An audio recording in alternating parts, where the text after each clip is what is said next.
Hello friends, and welcome to Vlogmas Day 15. We are off to the Flemington Market today, Kevin and I, so I may shoot some of that. And then I'd like to go to Lygon Street and have some lunch. Got in mind those beautiful baguettes. There's a store, there's a restaurant on the corner. It's absolutely beautiful. I might take some footage of it and show you. I'm after one of their sensational baguettes, and also this particular store is an Italian store that sells beautiful Italian cakes and just beautiful Christmas things. So I thought I might pop in and have a quick look around. So it's going to be a bit of a busy day out and about today with Kevin. And Kiehl's advent calendar for day 15 is, you have to see this, obviously. From that clue, this must be another vitamin C serum. In fact, it is the powerful strength line reducing concentrate, 12.5% vitamin C and hyaluronic acid. Let's see what this looks like. Pump like that. Is it sealed? No. Let's have a look. Oh, it's a beautiful orangey tinged serum with a very hint of a scent. Beautiful. Okay, out we go, and I will see you later. Bye. Hello friends, and welcome back. Well, today's video is going to be something completely different to what it ended up being. Let me just set the scene for you, shall I? During the week, Kevin and I, well, Kevin was the recipient of my wisdom. I was telling him what my plans were for Saturday and Sunday, and I wanted to go and visit the Flemington Racecourse craft market. I think it's a farmer's market. It's only on every few months or so, and I've never been. And I thought they would make such good footage because I've never been, so I'll be able to go for the first time and show you what it looks like in case you haven't been either. And then I thought from there, we'll go to Lygon Street because I feel like having a nice panini at this beautiful restaurant that's on the corner of Lygon Street. Now, I don't know what the street name is called, but it's Faraday Street. Faraday Street. It's Godfrey and King. Well, King and Godfrey. Let Kevin take it away and tell you what actually ended up happening. We're actually just leaving home, and she was telling me that she'd like to go to the shop on the corner in Lygon Street, which you mentioned, King and Godfrey, although I think she used to say it the other way around. And I said, yeah, look, we could go there, but I think it's under renovation. We were there last week at Lygon Street. We took Charlotte out for dinner for her birthday, and I noticed that it was being renovated. So we thought we'd find somewhere else anyway. We'd go elsewhere. So we were heading off to the Flemington markets. We were well and truly on our way, probably only minutes away really from it. And I was just looking on the GPS of where to park for the market. And when I entered in what she told me it was, and I confirmed with it, it's the Flemington Farmers Market. She goes, yep. The GPS says you're X amount of minutes away from it, but it's closed today. And I'm like, okay, is that the right one? She goes, yeah, I think so. And she quickly looked on her phone and I don't think I said that, but anyway. Maybe. It's closed. It's Sunday that it's open. Today's Saturday. So we ended up going there. No. So we ended up Googling quickly, well, since we're out and about, where's the closest farmers market or equivalent? And there was one at Coburg, the Coburg Farmers Market. So we went there, and it's held at a local primary school, and it's really cute. It's very much like a community market. It's not huge, but it's got your gourmet cheeses and gourmet mushrooms. Oh, there was this mushroom retailer. I think I took some footage of that because the mushrooms were actually a work of art. They were just so beautiful. And then there was the fruit stall, and there was the people selling wine. Yeah. Wine and cordial. Yeah. And there was the Port Arlington mussels. Yep. Farm fresh. There was even a place selling vegan potatoes. I know, I don't understand how that works. Maybe unless they're fertilized with non-animal materials, maybe. And that way, that's how it could be vegan, maybe. Maybe. If you know, fill us in and let us know, because we were a bit confused about vegan potatoes. Yeah.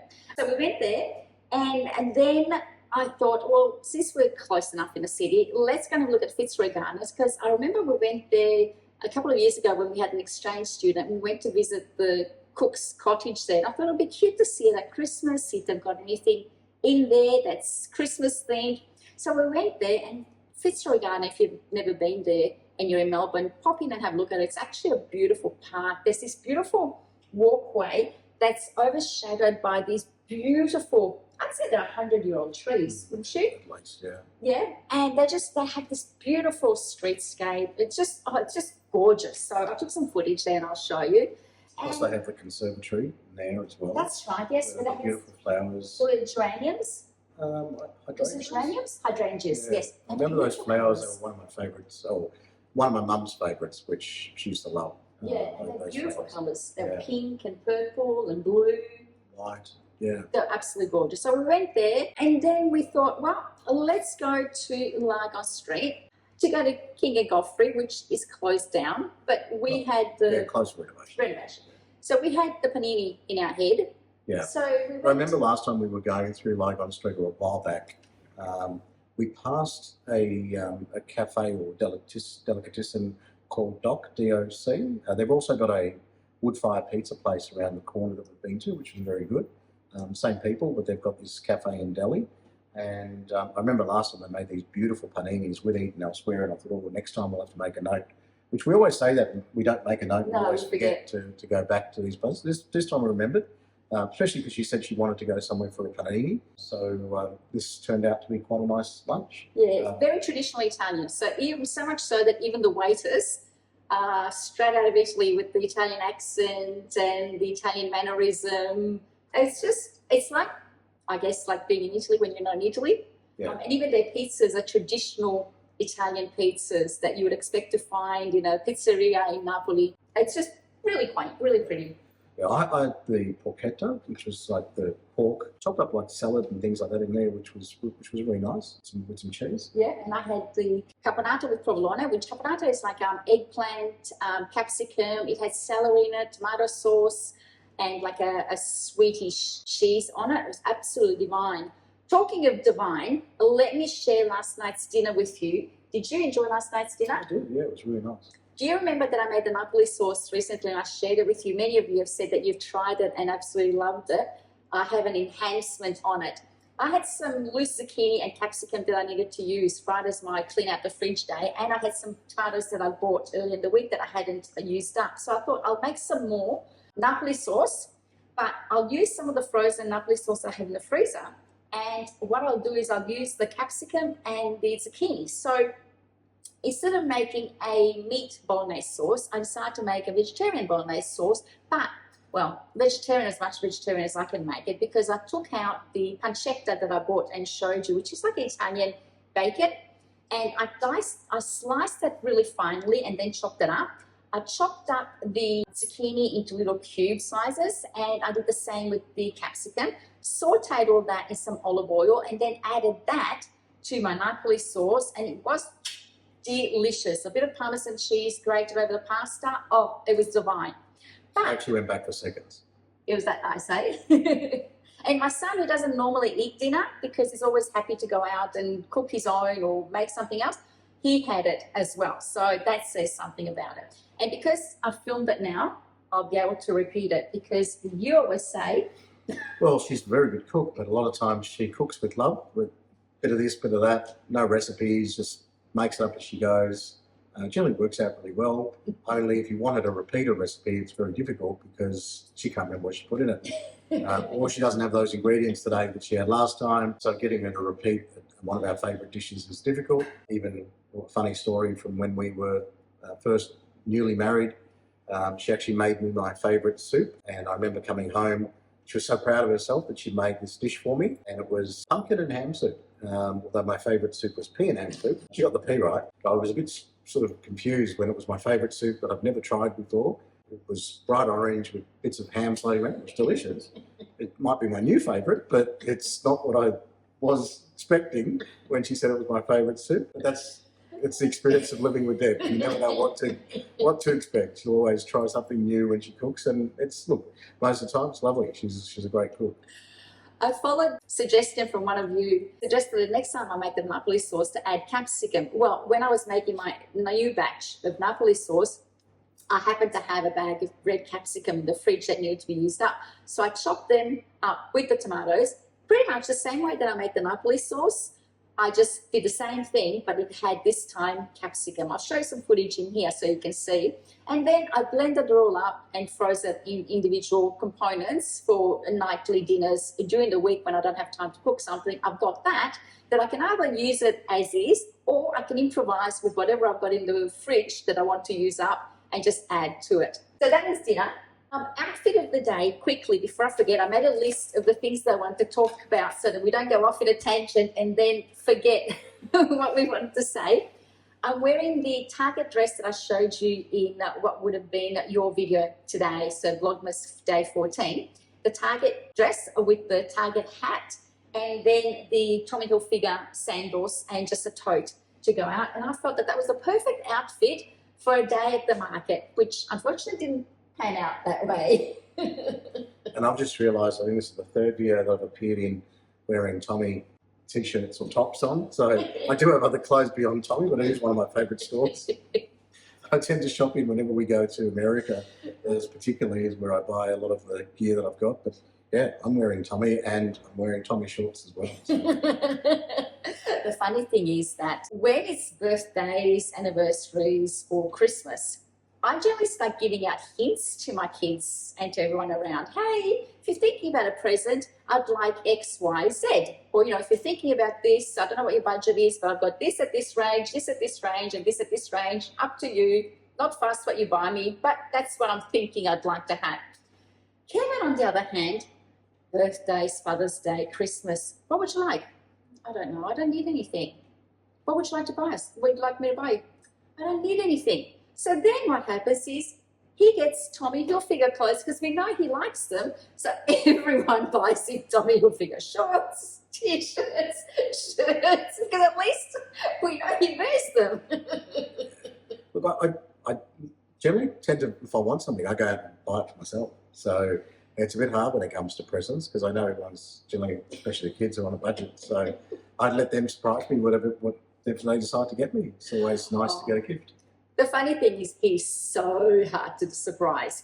So one year for Father's Day, Tiffany said to me, Mum, there is this beautiful Korean hot pot restaurant in the city that has like a dragon inside, and it's all over Instagram. It's a really beautiful Korean hot pot place. We should take Dad there. And I thought, okay, that'll be something different because...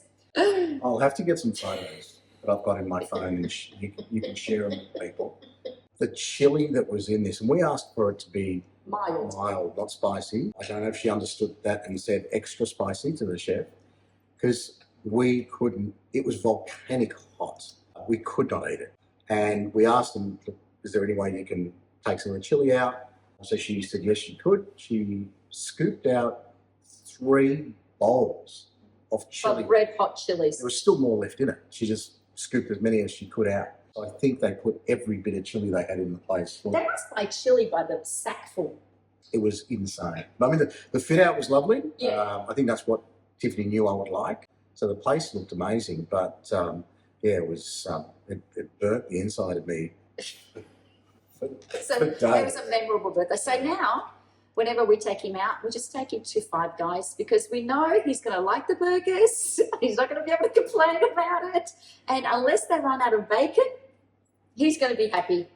And I'm happy with that. You can take me out for a burger anytime. It's one of my favourite things to go out for. So, hey, please me. You know that. We're going to answer a viewer question. One of our recent videos, someone asked us, I think it was when we were talking about how we started dating.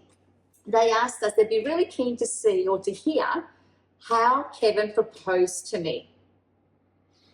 Yeah, well, it was about 2 years after we started dating that I proposed to Deb. But leading up to that, I think we discussed it amongst each other that I wanted to ask Deb to marry me. And I wanted her to have a say in also the engagement ring that I would pick out for her. As Deb put it, she wanted to make sure that she was also happy with what she was going to wear on her hand. So we went engagement ring shopping, which was quite nice from a guy's point of view because I knew she was going to say yes because she was picking the ring with me. So we ended up choosing a ring and had it designed. And at the time I was restoring an old XP Falcon. Oh, you've done that story. Yeah, and Well, that's what I sold to buy the ring and pay for part of it actually. But that was something that I was doing up on the side because when I met Deb, my passion outside of work was cars until well, still is, but I suppose my attention at that time turned more to Deb than it was on cars, and I had a little less time available because I was spending my time going out with Deb. So I was quite happy to sell off the car that I was restoring. I went towards her engagement ring, which she still wears till today. I think she's had it redesigned at one point. When we went to our mystery tour to Adelaide that I think Deb shared some photos of. Yes, at Mystery Flights. We decided to go back to Adelaide for a little mini holiday, and it would be where I would propose to her. I had this whole scene sort of played out in my mind that I would go to the forest, buy some red roses, scatter petals all over our apartment where we were staying, and when we come back from dinner I would get down on my knees and propose to her. Kind of didn't go to plan. I couldn't find a florist open in Adelaide. Everything in Adelaide closes really, really early. So I was kind of stuck, driving around, could not find anywhere open. And of course, don't really know Adelaide that well. And this is before the days of GPS where you could find the nearest florist to me. So, but I did drive past the Botanical Gardens, and out of the corner of my eye, I noticed that there was a beautiful display of roses, standard roses with, full in bloom. And I thought, actually, maybe I'll quickly park and go to the Botanical Gardens. And while I didn't catch too much attention, I took quite a few rosebuds off and put them in a plastic bag and took them back to the apartment. And before we left, I said to Deb, I just need to quickly go back in the apartment to grab something. And I went and just quickly scattered these petals before we went out for dinner, so the scene would be ready when we get back from dinner. And what I didn't realise, and I found out when we got home, is that when you go and get rose petals off roses themselves, they've got little insects in them called thrips. And these must have had quite a lot inside these rose petals, because when we turned the lights on, the ceiling had all these black dots on it. There were insects all over the apartment. So it wasn't as romantic as I'd hoped. Still proposed, but had to quickly then go and get some insect spray and then clean it all up. So it was memorable, but probably not for all the right reasons. But I think the sentiment came through. And finally, I wanted to end. We were talking in the car about cheesy pickup lines. And there was one that Kevin had read, which we can't repeat because it's a little bit vulgar. But it led us to think, I remember one where it was the stars in the sky and my eyes or something like that. It wasn't by Kevin. He never used pickup lines of it. But I thought, do you have one that you can remember that's PG? Not really, because it wasn't really my thing, but I know a lot of people used to say. I think it was more of a corny thing that people would say, I don't know if they actually would use them, but maybe they did. Maybe. Yeah, so we thought, let us know in the comments below, what's the cheesy pickup line that A, either you were the recipient of, or that B, you might have been the propagator? And did it work? And did it work? Yeah. Let us know, we're curious. And before we finish up, we're sitting in my American barn that I created in our back shed. Something that I know one of the viewers asked. Sandra and her husband apparently watch my videos, and she has been a loyal follower, subscriber since the start of my channel. And she's often asked me to show you Kevin's barn or Kevin's man cave. And today, as a response to that request, I'm following through. So we're filming in Kevin's man cave or office. Recreation of a American 1950s diner, along with diner boots. A little bit of a funny story. These actually came out of a Hungry Jack's store that was at some point defitted. I had to drive all the way to Sydney to go and get these. I think Deb mentioned in some of the previous videos that I've seen that she's put out and I've watched, where bits and pieces keep turning up that I either buy on Marketplace or get delivered. I've come home. Sorry to interrupt. You can speak later. I understand. You can speak later. I've come home from work and there'd be a delivery waiting at the front door of a piece of, I don't know, like a tyre. One day I came home, there was a tyre that had been delivered, or a body car panel that had been delivered. And I'd be like, in the foyer of our house, and there's this body part. It's like, no, it's not a mechanic. So what's he going to do with these parts?